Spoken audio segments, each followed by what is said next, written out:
হযরত শাহজালাল আন্তর্জাতিক বিমানবন্দরের cargo village এলাকায় ভয়াবহ অগ্নিকাণ্ডের কারণে বিমান চলাচল সাময়িকভাবে স্থগিত করা হয়েছে। আর নিরাপত্তাজনিত কারণে ঢাকাগামী কয়েকটি ফ্লাইট বিকল্প রুটে পাঠানো হয়েছে। এরই মধ্যে চট্টগ্রাম ও কলকাতায় একাধিক ফ্লাইট অবতরণ করেছে। এদিকে ঢাকা থেকে ছেড়ে যাওয়ার অপেক্ষায় থাকা কয়েকটি আন্তর্জাতিক ফ্লাইটও ট্যাক্সিওয়েতে আটকে আছে।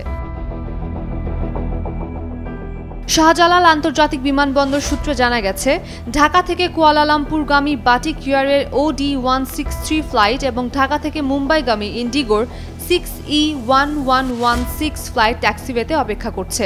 ব্যাংকক থেকে ঢাকায় আসা US বাংলা এয়ারলাইন্সের ফ্লাইটটি অবতরণ করেছে চট্টগ্রামে। দিল্লি থেকে ঢাকা আসা ইন্ডিগোর ফ্লাইট অবতরণ করেছে কলকাতায়। উম্মের উম্মান ক্রান্তি, ডেইলি সান।